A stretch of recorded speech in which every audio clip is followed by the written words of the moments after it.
Salut à tous, c'est Jonas et aujourd'hui je vais vous montrer comment choisir votre carte graphique. Donc dans un premier temps, je vais vous expliquer le fonctionnement d'un GPU et les spécifications importantes. Et ensuite je vous ferai une petite liste de GPU qui sont intéressants pour le moment et je vous aiderai à choisir du coup votre carte graphique. On va donc directement commencer avec le fonctionnement de la carte graphique. Donc la carte graphique, c'est une carte qui se met sur le port PCI Express de votre carte mère, qui a un processeur graphique, de la mémoire et plein d'autres composants, et qui permet de calculer les différents éléments à afficher à l'écran. Comme je l'ai dit, il y a donc un processeur graphique et les spécifications importantes sont très similaires à celles d'un processeur tout court en fait. C'est-à-dire que les éléments importants, ce sont le nombre de cœurs, vous allez voir qu'il y en a beaucoup plus dans les cartes graphiques que dans les processeurs, la fréquence, mais aussi du coup la fréquence de la mémoire et la quantité de mémoire qu'il y a sur les cartes graphiques. Lors de l'achat de votre carte graphique, il faudra faire attention à 3 marques, Intel, AMD et Nvidia. Même si, il faut se l'avouer, Intel a une beaucoup plus petite part du marché, car ils viennent seulement de rejoindre ce marché-là.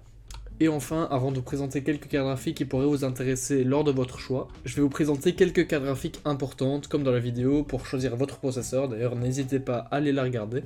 Avec donc en tout premier la GTX 295, je l'ai choisie car elle avait deux GPU, c'est-à-dire qu'elle avait deux processeurs graphiques qui alternaient pour la génération d'images. Je trouvais ça intéressant car maintenant ce n'est plus du tout d'actualité, ce n'est plus utilisé, et donc si vous veniez à l'utiliser pour des jeux récents, déjà ça aurait beaucoup de mal à tourner, voire impossible, mais si vous arriviez à lancer un jeu avec, eh bien il n'y aurait que un des deux GPU qui serait utilisé. Et en deuxième, je choisis les RTX 2000 car elles sont signées l'arrivée du ray tracing dans le gaming et du DLSS. Le DLSS, donc le Deep Learning Super Sampling, ça sert à créer des images haute résolution avec une base de très basse résolution, et donc c'est très pratique pour avoir des bonnes performances avec une bonne qualité. Donc voilà pour les GPU importants, n'hésitez pas à me dire en commentaire si vous avez une idée d'un autre GPU qui était très important dans le temps. Mais on va maintenant passer à la deuxième partie de la vidéo qui sont les cartes graphiques que je vais vous présenter. En commençant avec la RX 6600 pour 216€.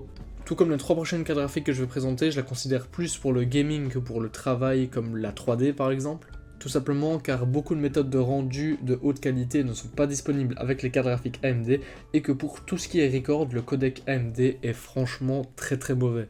Mais ça ne les empêche pas d'être de très bonnes cartes pour le gaming. C'est pour ça que j'ai aussi choisi la RX 6150 XT pour 270€. Cette offre, je la trouve franchement plus intéressante que la RX 6600, mais si vous n'avez vraiment pas le budget, prenez la RX 6600, et si vous avez 50-100€ de plus, prenez la 6650. Elles conviendront toutes les deux pour des PC pas trop chers, à partir de 600 jusqu'à 800€.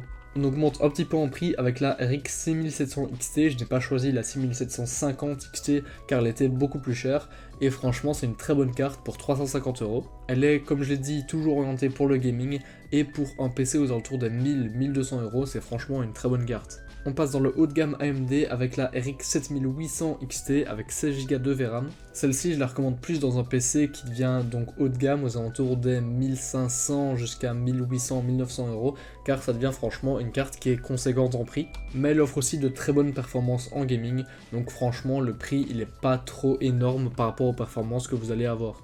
D'ailleurs, si vous vous demandez pourquoi je ne montre pas par exemple le nombre de cœurs ou la fréquence des cartes graphiques, c'est tout simplement parce que selon moi le plus important c'est les vraies performances, c'est-à-dire les performances qu'on voit lorsqu'on utilise la carte et pas plutôt les nombres théoriques.